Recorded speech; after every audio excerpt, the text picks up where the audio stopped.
आज world heart day पर हमारे साथ हैं डॉक्टर योगेश कोलमकर नागपुर से, जो कार्डियोलॉजिस्ट हैं। वे हमें बताएंगे कि दिल को स्वस्थ कैसे रखा जाए। डॉक्टर, मेरा सवाल है, क्या ये सच है युवाओं को भी दिल की बीमारी का खतरा है? हाँ, ये बिल्कुल सच है और ये प्रूवन भी है।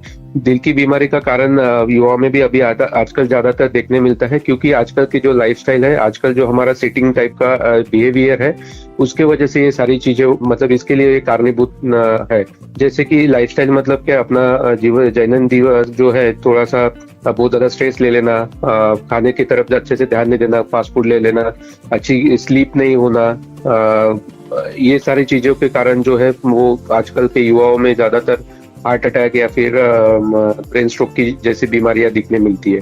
तो ये बात तो सही है। डॉक्टर, मेरा सवाल है, क्या तनाव से दिल का दौरा पड़ सकता है? बिल्कुल, जो अपन डेली लाइफ में अगर कुछ स्ट्रेस लेते हैं, कुछ कॉम्पिटिटिवनेस दिखाते हैं, जैसे बाजू वाला कुछ काम कर रहा है तो अपने को उससे ज्यादा करना है, या फिर बाजू वाले के जो टारगेट्स है अपने को उससे ज्यादा, या फिर आपका कंपनी पर्सन है, हेड ऑफ द या लीडर आपका बोलता है कि नहीं ये टारगेट्स इतने दिन में, इतने शॉर्ट पीरियड ऑफ टाइम में आपको कंप्लीट करना है तो करना है, तो वो एक लेवल का स्ट्रेस तैयार करता है शरीर के ऊपर। अपने शरीर के अंदर कुछ हार्मोन्स या कुछ केमिकल्स होते हैं शरीर में जो तनाव की सिचुएशन में काफी बढ़ जाते हैं, जो इतना नहीं बढ़ना चाहिए। और जब ये स्ट्रेसफुल सिचुएशन होती है तो तभी ये सारे जो हार्मोन्स या केमिकल्स है वो बहुत ज्यादा मात्रा में बाहर आते हैं, और जिसके कारण ये छोटी छोटी चीजों के ऊपर अफेक्ट करना या डैमेज करना चालू कर देते हैं। स्पेशली छोटी छोटी नसों को ये सबसे ज्यादा डैमेज करते हैं, और फिर इसका रूपांतर एक बड़ी नसों में इन्वॉल्वमेंट होना चालू हो जाता है, जिसके कारण हार्ट अटैक जैसी, ब्रेन स्ट्रोक जैसी प्रॉब्लम्स क्रिएट होती है। डॉक्टर, मेरा सवाल है कि हाई ब्लड प्रेशर को साइलेंट किलर क्यों कहा जाता है? तो हाई ब्लड प्रेशर मतलब इसमें नाम में ही प्रेशर है, तो ये इस एक तरह का स्ट्रेस होता है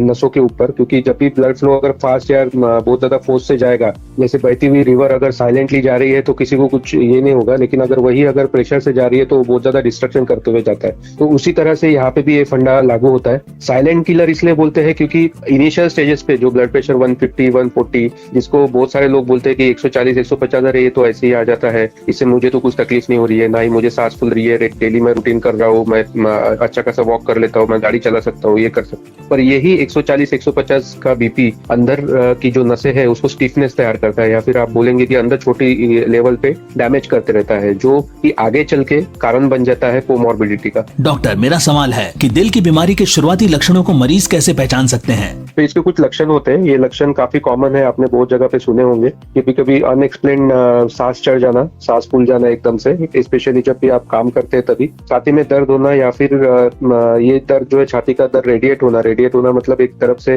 थोड़ा फैल जाना, हाथ की तरफ या फिर जबड़े की तरफ या फिर बैक की तरफ, इस तरह का किसी भी तरह का पेन होता है। और काम करते वक्त अगर होता है तो वो मोस्ट कॉमनली अपना हार्ट के रिलेटेड हो सकता है। इसके अलावा भी और बाकी चीजें होती है, जैसे दिल की धड़कन बढ़ जाना, या फिर दिल की धड़कन मिस हुई करके ऐसे फीलिंग आना, चक्कर आ जाना, आंखों के सामने अंधेरा होना, या पैरों पे ऊपर सूजन आना, ये सारे लक्षण हो सकते हैं हार्ट के रिलेटेड। तो इसमें से कुछ भी अगर अपने को होता है तो ऑफकोर्स डॉक्टर की सलाह लेनी चाहिए। डॉक्टर, मेरा सवाल है, डाइट और एक्सरसाइज दिल के लिए जीवन रक्षक कैसे हो सकते हैं? आजकल युवाओं में क्यों कॉमन है, तो यही सब है, लाइफस्टाइल और डाइट। बिकॉज इसकी तरफ हम लोग अच्छे से ध्यान नहीं देते। लाइफस्टाइल मतलब आप आपकी जीवन शैली कैसे रखते हो, किस तरह की आप एक्सरसाइजेस करते हो, उसी तरह डाइट भी काफी इंपॉर्टेंट रोल प्ले करता है। जैसे कि नमक का प्रमाण कितना होना, एक नमक का 2 ग्राम से नीचे होना चाहिए वो ऑन डेली बेसिस। उतना हम लोग जब खाना बनाते हैं तो उसी से अपनी मात्रा फुलफिल हो जाती है, तो ऊपर से एक्स्ट्रा नमक नहीं लेना, ये चीजें इंपॉर्टेंट है। हाई पोटेशियम डाइट मतलब कि थोड़ा सा फल फ्रूट अपने डाइट में होना, ये ज्यादा इंपॉर्टेंट है, जिसके कारण की ब्लड प्रेशर जो है नियंत्रण रहेगा। हर रोज वॉकिंग या एक्सरसाइज होनी चाहिए, जिसके कारण आपका ब्लड प्रेशर और बाकी चीजें कंट्रोल कर सकते हैं। ग्रीन लीफी वेजिटेबल से ज्यादा इंपॉर्टेंट होती है, क्योंकि इसमें से माइक्रोन्यूट्रिएंट्स, मैग्नीशियम जैसे कुछ चीजें अपने को हर रोज मिलती है, जो कि ब्लड प्रेशर कंट्रोल और बाकी चीजें कंट्रोल करने में हेल्प करती है। डॉक्टर, मेरा सवाल है, क्या ये सच है युवाओं को भी दिल की बीमारी का खतरा है? हाँ, ये बिल्कुल सच है और ये प्रूवन भी है। दिल की बीमारी का कारण युवाओं में भी अभी आजकल ज्यादातर देखने मिलता है, क्योंकि आजकल की जो लाइफस्टाइल है, आजकल जो हमारा सिटिंग टाइप का बिहेवियर है, उसके वजह से ये सारी चीजें मतलब इसके लिए कारणीभूत है।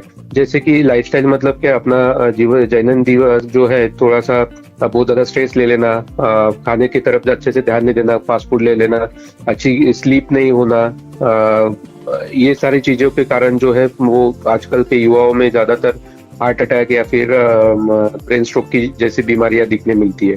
तो ये बात तो सही है। A public awareness initiative for healthy heart. दिल है छोटा सा, छोटी सी आशा। दिल की हर एक धड़कन है जिंदगी का सहारा। वादा है रखेंगे ख्याल, दिन हो या रात। राइट लाइफस्टाइल और डाइट भी राइट, तंदुरुस्ती हर दिन। साथ ही सुनना न भूलें 29 सितंबर 2025 को डॉक्टर योगेश कोलमकर को बिग FM पर सुबह 8 से 10 बजे के बीच। Happy world heart day. दिल का दिल से यही है वादा।